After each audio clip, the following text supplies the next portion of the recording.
Assalamualaikum warahmatullahi wabarakatuh. Waalaikumsalam warahmatullahi wabarakatuh. Selamat pagi semua. Pagi Ibu. Sebelum Ibu mulai pelajaran, marilah kita berdoa terlebih dahulu. Berdoa mulai. Berdoa selesai. Baik, sebelum dimulai pelajarannya, mari kita absen terlebih dahulu. Siap Ibu. Linda, Ada Ibu. Sofi, Hadir. Alia, Hadir. Bulan, Ada Ibu. Ainia. Ada Bu. Baik, materi hari ini ialah tentang ekonomi. Ada yang tahu tentang pengertian ekonomi? Tahu Ibu. Ya Ibu. Baik, ekonomi adalah ilmu yang mempelajari bagaimana masyarakat mengalokasikan sumber daya yang terbatas untuk memenuhi kebutuhan yang tidak terbatas dengan tujuan meningkatkan kesejahteraan masyarakat.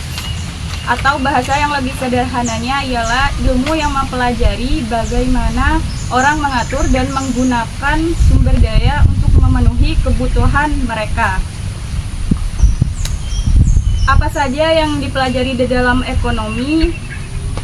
Ekonomi mempelajari berbagai hal, mulai dari hal-hal terkecil, bagaimana seseorang memutuskan untuk membeli secangkir kopi atau tidak, hingga hal-hal besar, seperti bagaimana inflasi mempengaruhi harga-harga barang.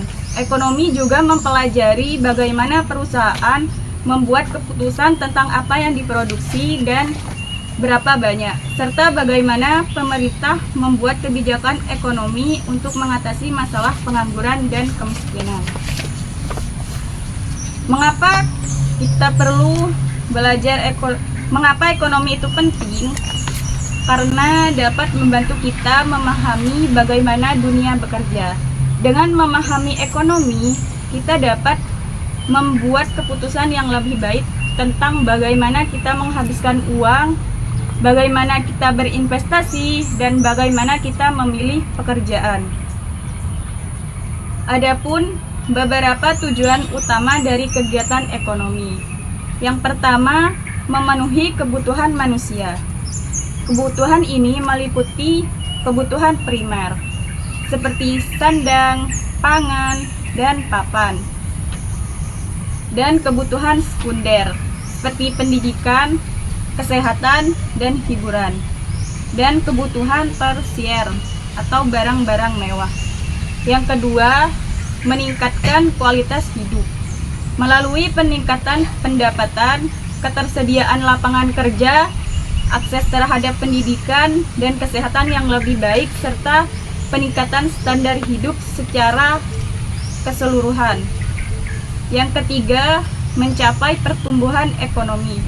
Pertumbuhan ekonomi ditandai peningkatan produksi barang dan jasa, peningkatan pendapatan nasional, serta peningkatan investasi. Yang keempat, menciptakan keadilan dan kemerataan, bertujuan untuk mengurangi kesenjangan sosial dan ekonomi antar kelompok masyarakat. Yang kelima, menjaga stabilitas ekonomi. Kondisi di mana perekonomian berjalan dengan baik ditandai dengan tingkat inflasi yang terkendali, tingkat pengangguran yang rendah, serta nilai tukar mata uang yang stabil. Yang keenam, meningkatkan daya saing bangsa. Dalam era globalisasi, kegiatan ekonomi juga bertujuan untuk meningkatkan daya saing bangsa di pasar internasional. Hal ini dapat dicapai melalui peningkatan kualitas produk dan jasa, efisiensi produksi, serta inovasi teknologi. Yang ketujuh, melestarikan lingkungan hidup. Kegiatan ekonomi harus dilakukan dengan mempertimbangkan dampak lingkungan agar tidak merusak sumber daya alam dan ekosistem. Adapun konsep penting dalam ekonomi. Yang pertama, kelangkaan. Sumber daya yang kita butuhkan untuk memenuhi kebutuhan terbatas, sementara kebutuhan kita tak terbatas. Yang kedua, pilihan. Karena sumber daya terbatas, kita harus membuat pilihan bagaimana kita menggunakannya dengan baik. Yang ketiga, kebutuhan. Yang keempat, biaya. Proses pengorbanan yang harus dilakukan untuk memperoleh sesuatu. Yang kelima, pasar. Pasar adalah tempat di mana orang-orang bertemu untuk membeli dan menjual barang dan jasa. Ekonomi dibagi menjadi dua cabang utama. Yang pertama, ekonomi mikro. Mempelajari perilaku individu dan perusahaan dalam membuat keputusan ekonomi.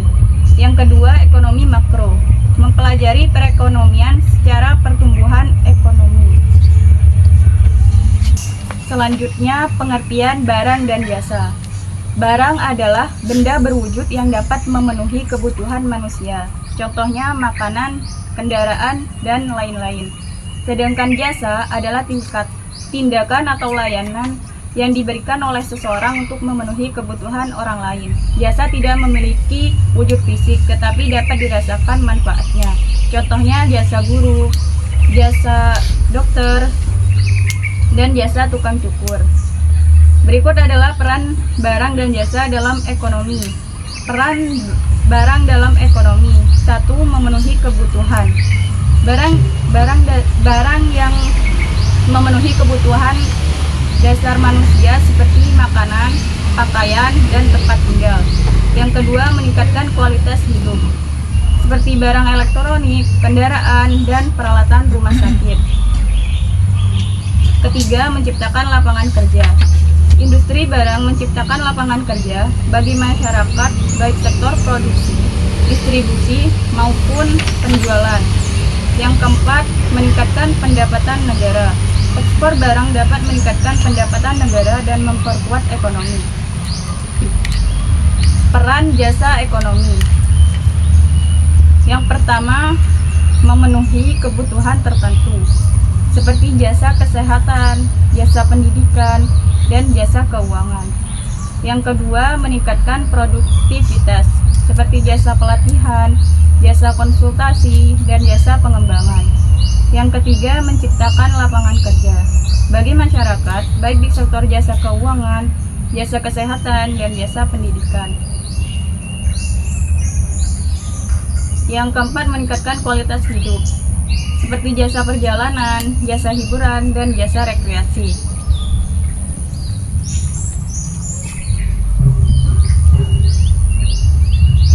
Baik, mungkin hanya ini yang bisa Ibu sampaikan mengenai materi hari ini.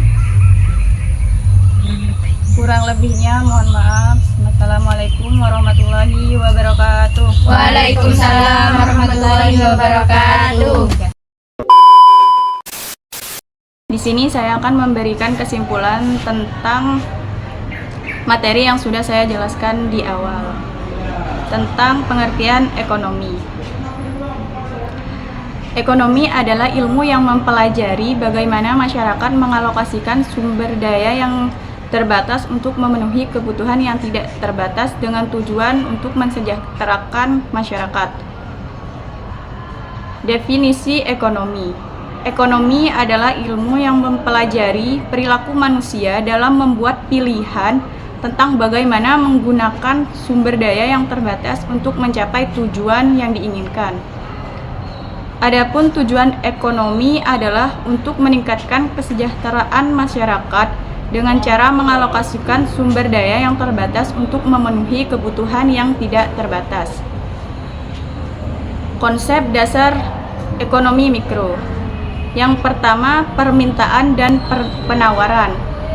Yang kedua, harga dan kuantitas. Yang ketiga, biaya dan hasil. Yang keempat, pasar dan persaingan. Sedangkan konsep dasar ekonomi makro, yang pertama, pendapatan nasional. Yang kedua, inflasi dan pengangguran. Yang ketiga, pertumbuhan ekonomi. Yang keempat, kebijakan fiskal dan moneter. Pengertian barang dan jasa. Pengertian barang. Hasil produksi yang dapat dilihat dan disentuh. Pengertian jasa: hasil produksi yang tidak dapat dilihat dan disentuh tetapi dapat dirasakan manfaatnya.